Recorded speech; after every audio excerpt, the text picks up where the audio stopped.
Imagine a world without hot water heaters. Yet the Romans figured out how to heat massive marble bathtubs to perfection over 2,000 years ago. No electricity, no modern plumbing, pure genius. Today we're uncovering the mind-blowing engineering behind their heated baths, and it's absolutely revolutionary. The hypocaust was essentially the world's first central heating system, and it's mind-boggling in its simplicity. A furnace at ground level generated intense heat, which was then channeled beneath the floor on specially designed pillars called pili. Hot air rose through hollow brick tubes built into the walls, creating an even distribution of warmth throughout the entire bathing chamber. This wasn't just comfortable, it was luxury engineering. Here's the dirty truth. Keeping those luxurious baths warm wasn't glamorous. The furnace required round-the-clock attention from enslaved workers who constantly fed it wood and cleared ash. A single furnace could reach over 2 meters in diameter. That's a massive heat source working non-stop. These workers never got to enjoy the elegant baths they maintained. It was back-breaking, dangerous work that literally kept Rome warm. The Romans weren't just throwing heat around randomly. They designed pile small columns positioned at precise intervals beneath the floor.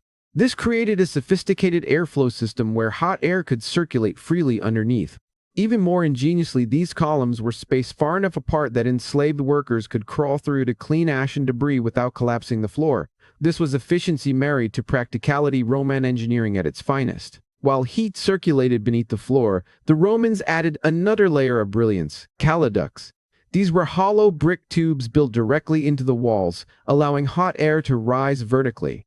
As the air climbed, it transferred immense thermal energy into the thick stone walls themselves, making them act as giant heat radiators. This solved two problems at once. It spread warmth more evenly, and it vented dangerous gases like carbon monoxide safely out through the ceiling vents. The Romans weren't just dumping bathers in one hot tub.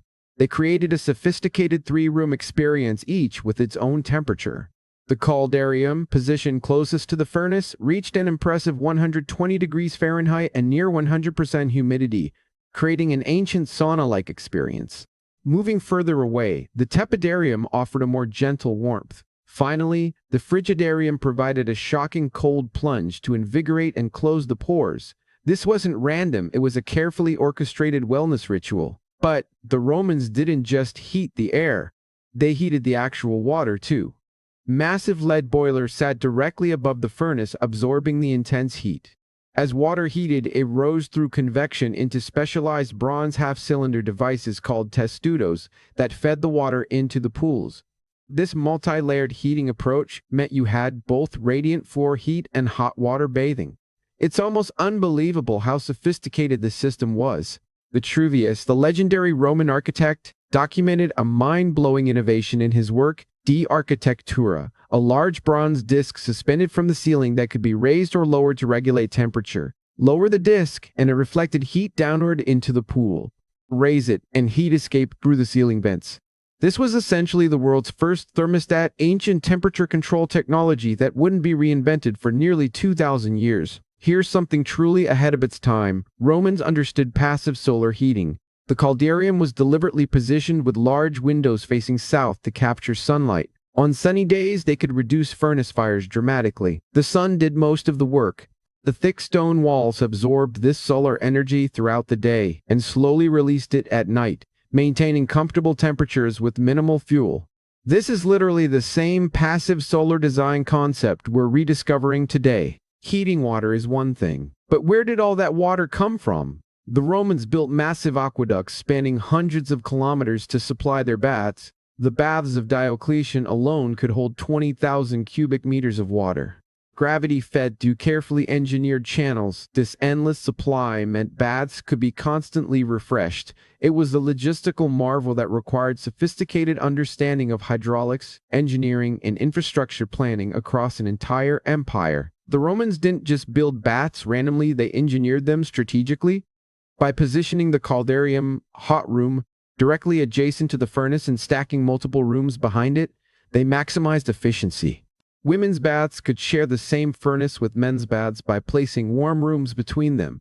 This 3D design strategy meant one furnace could efficiently heat an entire bathing complex. It's the same logic behind modern district heating systems. Here's what ancient historians often skip over. Maintaining these heated baths was brutally labor-intensive. The furnace demanded constant feeding with wood huge quantities every single day, chimneys clogged with ash, vents required relentless cleaning. The thermal stress of materials meant frequent repairs. Behind every Roman's leisurely soak was an army of enslaved workers toiling in dangerous conditions. This luxury came at an extraordinary human cost. Incredibly, this revolutionary technology almost completely disappeared. When the Roman Empire collapsed, the infrastructure that maintained these baths crumbled alongside it. Knowledge was lost, wood supplies dwindled, and new religious attitudes discouraged the elaborate bathing culture. These sophisticated heating systems sat abandoned for over 1,500 years before anyone remembered how they worked. It's a tragic reminder that civilizational knowledge isn't permanent. It can vanish in a generation. When archaeologists dug up these ancient baths, particularly at Pompeii and Herculaneum, they found themselves stunned. The engineering was so sophisticated that modern heating engineers had to completely rethink their assumptions about ancient technology. Hypocaust remains have been found throughout Europe, Northern Africa, and Western Asia, proving this wasn't a fluke, it was a revolutionary standard. Today, historians acknowledge that Romans achieved heating efficiency that wouldn't be matched again until the Industrial Revolution. These heated marble bathtubs represent something far larger than just luxury. They're evidence that the Romans were thinking about engineering problems the same way we do today. Radiant floor heating, invented by Rome. Passive solar design, Romans mastered it. Efficient infrastructure management, they wrote the playbook.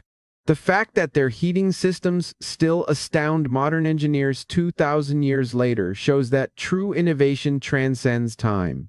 Ancient Rome didn't just live in comfort, they engineered their own civilization.